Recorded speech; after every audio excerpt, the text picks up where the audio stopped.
station. This is Isa Aztec. How do you hear me? Isa Aztec, this is the International Space Station. Welcome on board.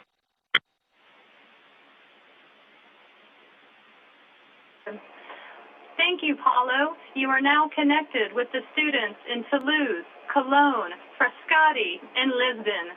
Please begin the greenhouse event. Thank you, Melody. Good afternoon, everybody. Guten Tag, Deutschland. Bonjour, la France. Buongiorno, Italia. Boa tarde a Portugal. Welcome on board of this International Space Station for the EPO greenhouse experiment that involves us here in space, but involves you down there, because you guys are going to help us today in trying to figure out something about going in space, exploring, continuing our exploration.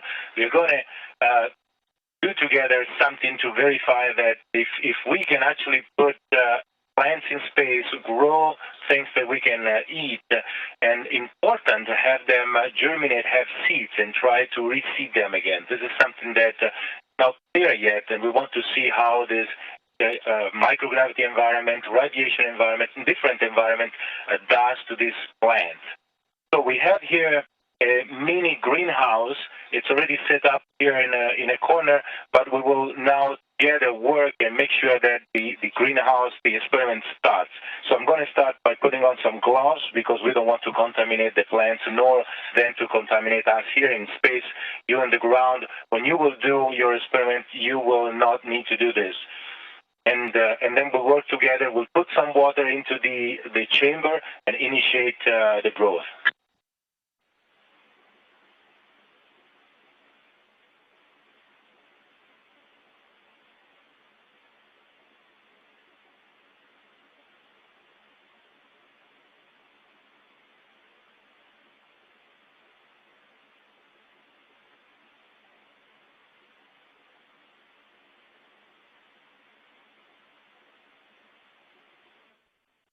Okay, this is the setup that we have here. We have a mini chamber containing a growth medium, which is a big term for some sand with some nutrient for plants. We have a bellow that contains the plant, so the plant can be isolated. And if the plants will lose something, it doesn't float around here in space. As you see, everything floats, so you really need to be careful, otherwise you lose everything. Attached to this growth chamber, we have a syringe and a little reservoir with water. So what I'm going to do now, I'm going to take a measured quantity of water, a specified quantity of water from the reservoir, put it into the syringe, and then with this syringe, put the water into the growth medium. I'm going to take about 50 milliliters. The total amount that we'll put there is going to be about 210 milliliters, and you will do the same. So as you see, growing a plant is something simple, but we are not trying to make it complicated by doing all these measurements, but we are trying to make out of this little thing a scientific experiment. And you can do a lot of things, a lot of observation. You can help us if you really look at what you're doing and make sure that you understand what you do and you do it carefully. So let's go ahead and put some water in here.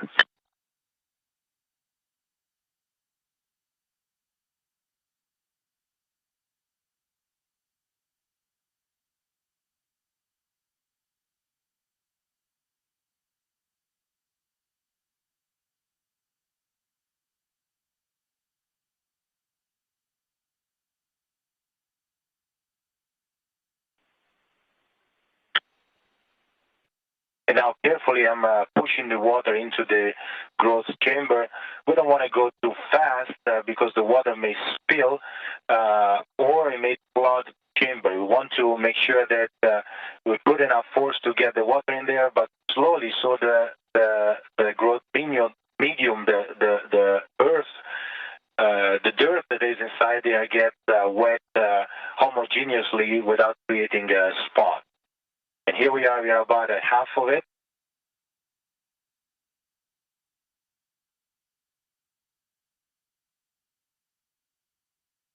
And when I'm going to be done here, we'll wait a minute to let the water expand inside.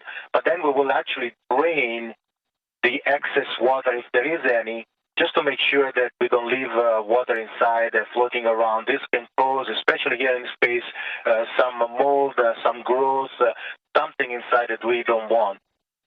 So we will drain the excess water. So here we go. I'm now complete with the 50 millimeters. I'm going to remove the clean water supply water reservoir and put a wastewater bag on it and then drain the chamber.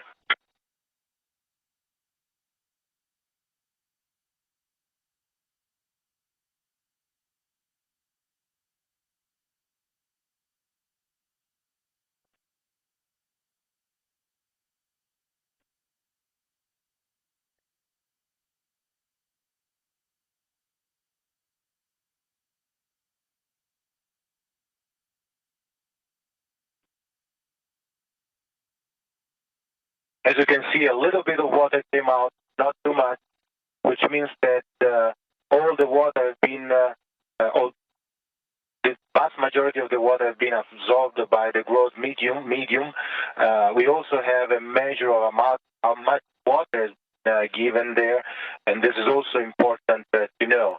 So at this point, we can disconnect this system for watering. We will be watering frequently in order to maintain the roots wet, and then we will actually remove and prepare the upper part to let the plant let the space for the plant to grow.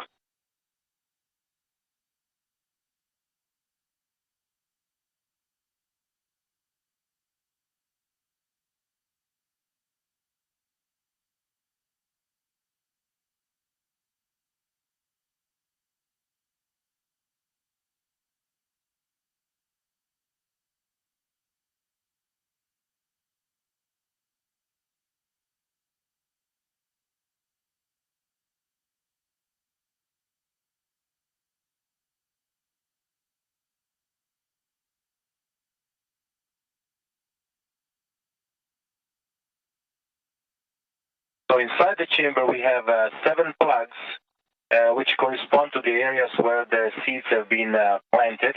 I'm going to remove those plugs in order to leave the space for the plants grow.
Very good.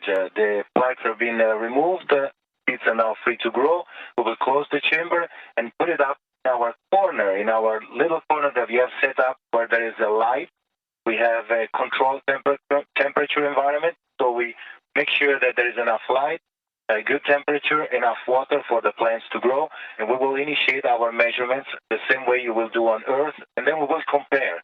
I will take pictures, video, and you will do the same, and we'll post them and compare our observations.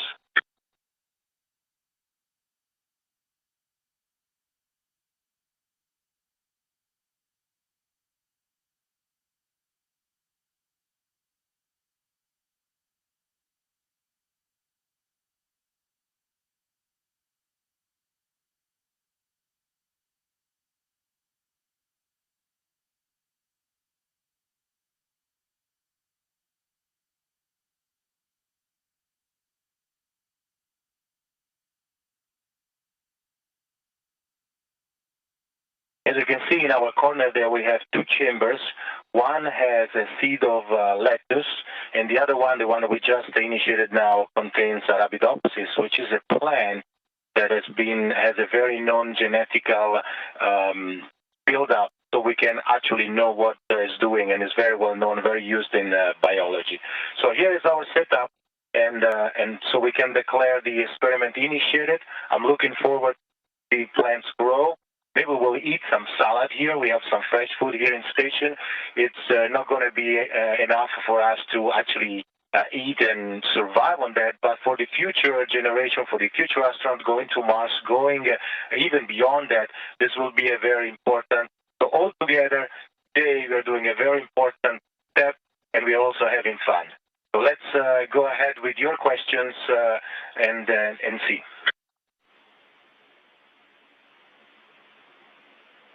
Toulouse, your question, please. Hello, my name is Marius. I have a question. How is oxygen regenerated in the space station? Marius, bonjour. The oxygen on the space station is generated by breaking down water. We actually have water, and especially wastewater. We have a special equipment here that breaks it down, and we discharge the nitrogen, but we keep the oxygen, and we breathe it in this way.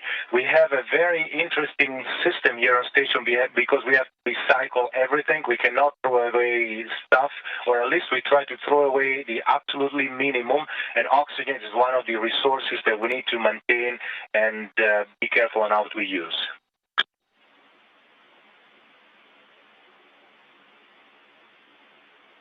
Cologne, your question, please. Hello, my name is Clara, and my question is, how does the water get to the plant in the effect of microgravity?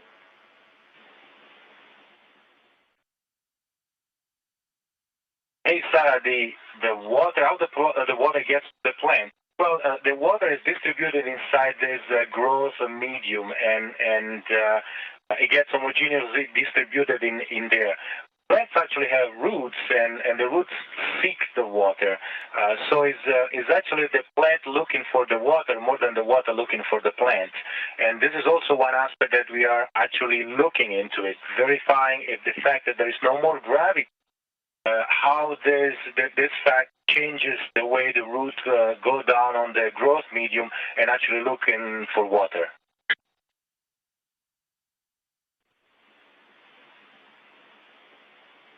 Frascati, your question, please. Hello, my name is Flavia, and my question is, what happens if the astronaut suit is emitted during the external activity from the ISS, and how much time have you got to return safely on board?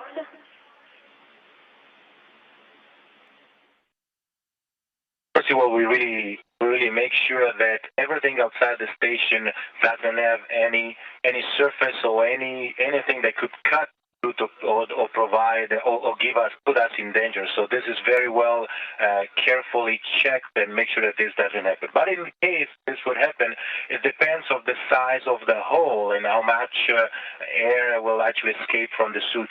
We have a special container pressurized tank in our PA spacewalk suit, and in case of an emergency, this tank is actually activated and can provide us for about 30 minutes of additional air to pressurize our suit, and this should be enough for us to rush back to the airlock, close the airlock, and pressurize it again and be safe.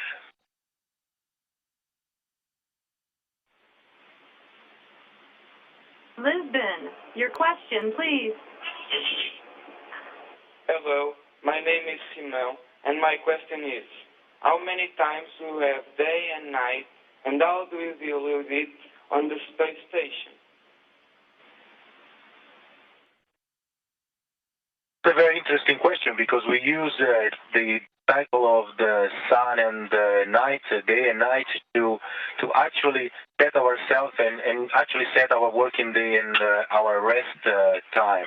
Well, here on station we are orbiting around the Earth at 28,000 kilometers per hour. That's about 7 kilometers per second, and which means that every hour and a half we actually go around the Earth, and we are for about, I would say, 45 minutes, 50 minutes to an hour on the sun side, but half an hour more or less in the other side of the Earth, so which means we are shielded from the sun. So at the end, if you really counted, we have 16 sunsets and 16 sunrises per day, which confuses us. And but of course, we are not looking outside the window all the time. We're actually checking our watch. We use the Greenwich Mean Time, which is the time of London, the universal time, and we go by that, and we make sure that we don't look outside the window if we want to know if it's time to sleep or not, but we check our watch.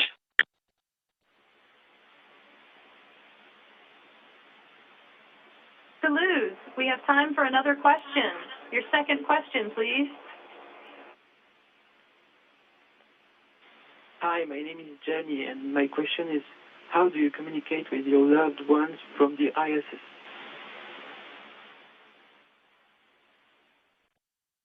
Yes, that's obviously it's very important for us to be in touch from the ground, and first of all talk to our mission control center and make sure that we get all the work and they follow us what we are doing. But second, also have a little bit of time off and make sure we talk to our families, friends. We do have here on board the possibility of using what is called an IP phone, which is a kind of internet phone, and we can actually talk when the signal is available, when the link is available. We can actually call essentially any phone on Earth. Also, periodically, about once a week, we have a 10 minutes or 15 minutes slot in which a video conference is set up, and we can actually talk to our families. I talk to my wife, Sasha, and to my daughter, Sophia, and it's very nice to talk to them and make sure that they don't feel too far away.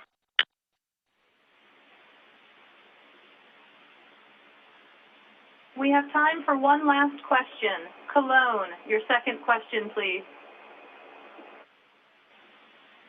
Hello, my name is Patrick, and my question is, how do you pour water on the ISS? I'm sorry, I missed it. Say it again, please.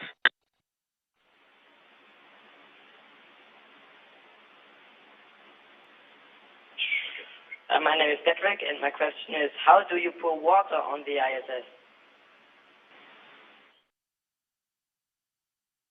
If I understand correctly, how do you pour water? Yes, yes. Well, obviously, here in the ISS you cannot pour water because water doesn't go down. We have this drinks bag that are like our cup. So they are completely closed. The water is inside. They have a special straw with a kind of a tap in there because we need to close it. If we would not close the tap, this is what happens, which means water is going all over the place. And of course, we don't want it to go anywhere. We don't want it to go into the environment and to the equipment, and therefore we keep it contained all the time. It's very interesting and it's fun to play once in a while.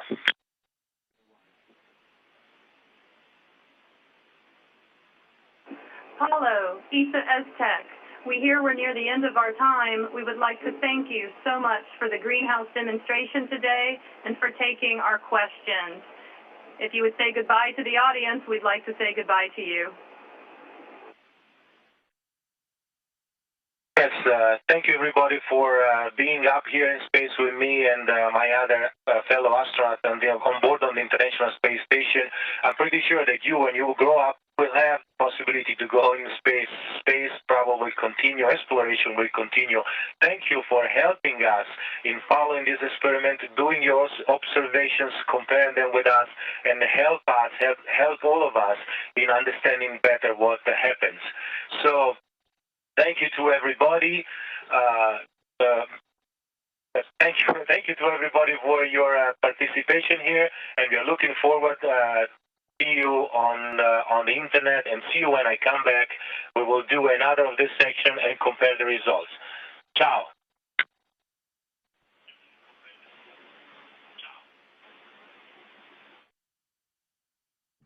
Station, this is Houston ACR. That concludes the event. Thank you. And thank you, ESA S-Tech. Station, we're now... Houston Station, thank you. I appreciate it. You bet, Paolo, and we're resuming operational comm now.